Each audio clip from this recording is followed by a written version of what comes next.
Hello everyone and welcome to Wervit's World and welcome to my Let's Play of Judgement Apocalypse Survival Simulation. Now Judgement Apocalypse Survival Simulation already says it in the name, it is exactly that. Maybe you can compare it a little bit with RimWorld, but I wouldn't even draw that line too much. In any case, it's a fun game. I got a review code from the developer, so thank you very much for that, and it's currently in early access on Steam. So let's get started. I played one game now just to kind of learn about how the game works, and in the end I died because I sent out my survivors but then got attacked in the meantime, so my base basically got overrun. But we'll start a new game. We do it on challenging because it says that that is the way the game was meant to be played, so let's do that. I'll show the tutorials just in case I missed something because I wasn't at least at the end of the game yet. And here we have our team. We can re-roll it by clicking this. But let's see, we've got an occultist who is good at occultist research, we've got an engineer who is good at science, and he's good at shooting, and then we've got Andy, who's a survivalist, who's good at mining, who's good at perception, who is a geek, so not very good at fighting, and is an addict, so not very good at crafting either, but very quick at mining. Okay, well let's go for that, why not? Names are fine with me as well. Let's start. Alright, while out camping, 4 of you were attacked by a single powerful creature. Together you barely managed to take it down, but Ned didn't make it. All around, more red eyes told of awful things looming in the shadows. You grabbed your supplies and made your way back to town, only to find it has been overrun, burning under a red sky. The apocalypse has begun. The 3 of you made your way to a nearby hidden valley that you used to hike to. It seems safer, for now. You should set up camp, start with a shelter, a place to eat and rest. Build a log cabin with a food table and a bed. Well, we can do that. We basically need a log cabin, which is this one, and currently we have enough wood, we need 30 and we have enough scraps. I'm going with the big one because, well, it's gonna be useful, but we need to find out where to build it exactly. Space actually pauses the game, and last time I built very far away from a water well, which was actually pretty bad, so I needed to walk super far, and after a while I built my own water well, but it was quite expensive. So I think I'll try to start close to the water well, and actually there's some stone nearby, some clay nearby, some wood, as well as some basically debris or whatever it is, rubble I guess it's called, yeah. So you can get some scrap and medicine by searching through that. So basically we've got all the resources we need except some minerals, but I actually didn't really get to the metals in my previous game, so I think I'll just start here. So what we do is we build a log cabin. Well, why not start here? And we unpause. So now they'll start walking. I will immediately start also chopping some wood because these people here are not doing anything, so I'll do tasks, chop trees, chop these guys, then I'll also do some mining, which is this here. Now they will search for their own tasks, so for example if we have Andy here who is very good, Andy here is very good at mining, and as we can see here she prefers to first do water fetching, or first actually do research, then she'll do searching of debris, then she'll do quarrying and so on. So this is kind of like a priority queue. I think these sound effects might be a bit too loud, so I'll put them a bit down. Here we go. Alright, so we have our cabin now, and we need a food table so that they can actually get some food, and we need, I think, a bed as well. Yeah, a bed. So let's make a bed, it's important, so they can sleep, and we can make a food table as well at the same time. So Andy remains mining, and here Grace, as you can see in the priorities, Grace does construction before she does mining. So these green things are preferred tasks, those are the things they like, not necessarily the things they're good at. Farming, for example, if I have this person here, loves to farm, but is not very good at it. So we won't really let her do that. But they basically gain experience faster if you actually let them do that, but they have some other tasks that they can do. So in that sense, maybe a little bit similar to in RimWorld. So we needed to farm, it said, I think. Build an experiment table and research farming. So let's do that. So Grace will start building a experiment table.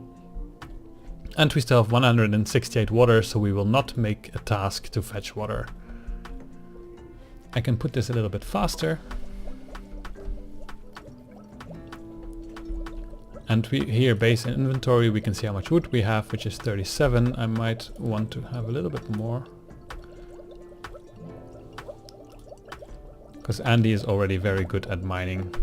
Very quick at it, which is really nice.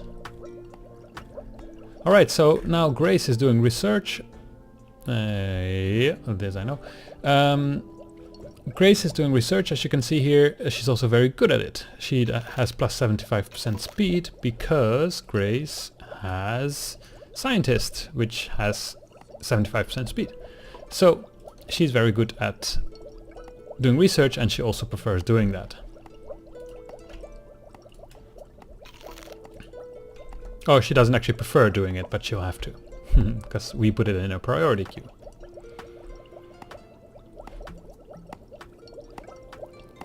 So we'll need to research farming, which is here.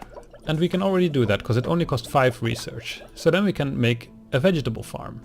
A vegetable farm is here and it costs wood, scraps and stones. And we can actually make 2 immediately. So we should, I guess, put them quite close by here.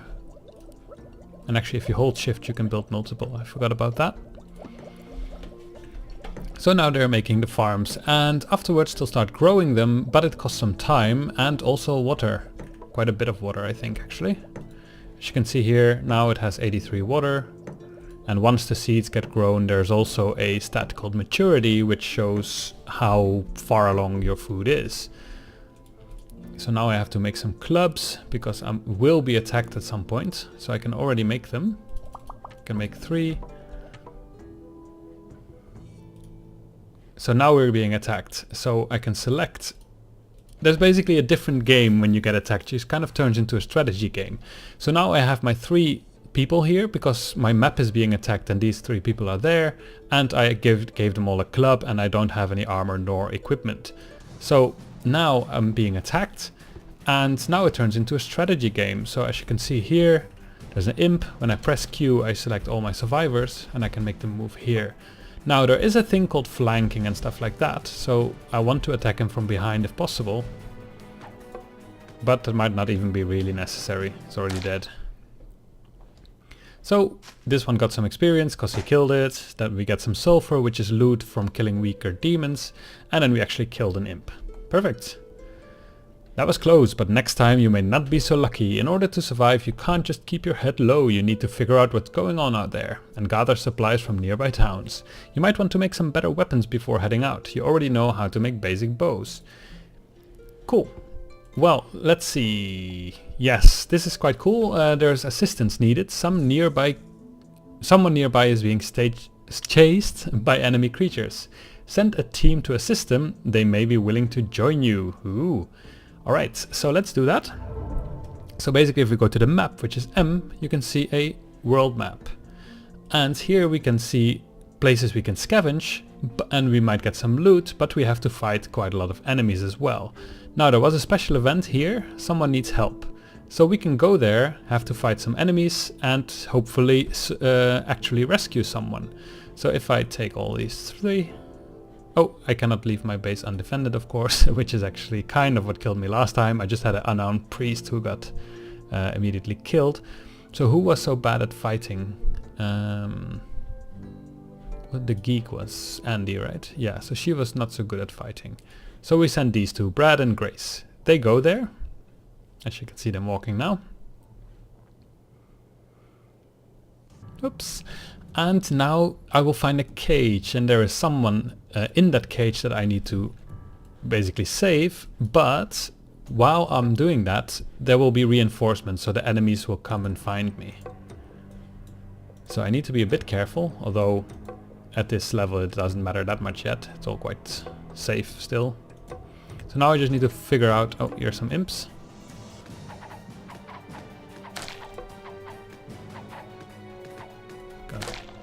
I wanted to flank it a bit better.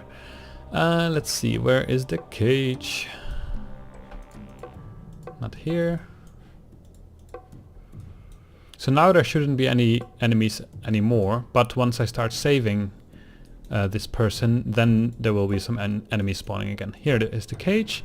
So a person with scavenging is quick here, but this guy doesn't have scavenging, and Grace also doesn't have scavenging. But let's see, Grace is a bit... they're both not very good at at fighting at all. But Grace is even worse because she has less accuracy in melee.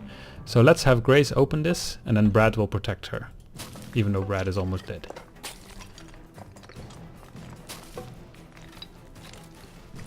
And as you can see here, there's like the time window, how quick it will be, and now I'm being attacked by imps. You can do it, Brad. Come on. Whew. That was actually quite close. Yay! Now we saved Ronald, and Ronald is a survivalist who is good at... What's Ronald good at? He's a farmer, but he's weak. He's a farmer, that's nice though. Alright, so now we've got everyone, so let's run away. And they're going here, to the retreat point. Yeah, so it's quite dark here. Look at all this. I guess the graphics aren't amazing, but I do like the art style somewhat. It fits the theme. Alright, so these got experience because they actually did something. This guy was just being held up in a cage, and we killed these guys, got some sulfur out of it. Now they have to move back, and now everyone is home again. Perfect, so we've got these 2 farms and we want to grow some food. Now Ronald is the one that should be farming, and Ronald is actually the one that has most high priority of farming, so that's good. And he's now planting, and as you can see now there's maturity, so they will go up in maturity, but they will use quite some water. So now we have to scavenge a nearby location, but first I want to get a little bit stronger and maybe heal Brad again a little bit. So in order to make a new bed we need wool, but to have wool we need sheep, and to have sheep we need animal raising here. And for that we need to make a board, but we only have logs, wood. So in order to make a board we need a sawmill, and with that we need to research that at woodworking. So let's do that. So then we can build a sawmill. Let's do that with a dot and comma, a period and comma. We can rotate this. I'll put it here, why not? Or maybe here next to the...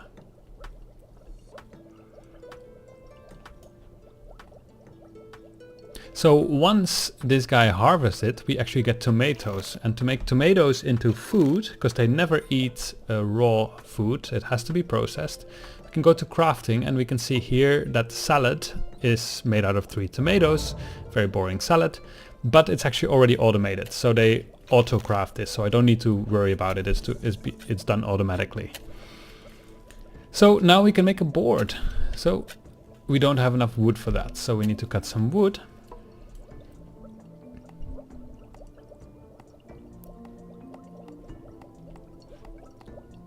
Put this on 4 speed, I guess. So this here is the awareness, and this is basically the chance that I'm being attacked all the time. And this goes down by actually killing them, and sometimes there might be a patrol that I need to kill, otherwise they will increase my awareness when they spot my camp. Alright, so now I can make a board, which is being made there.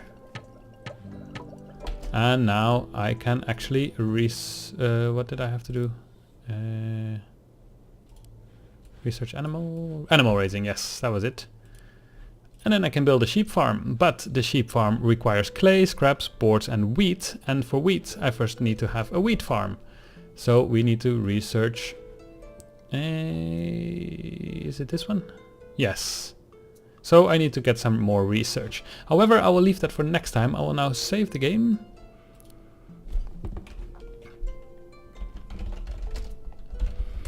and then next time we can continue. So I hope you had fun and see you next time.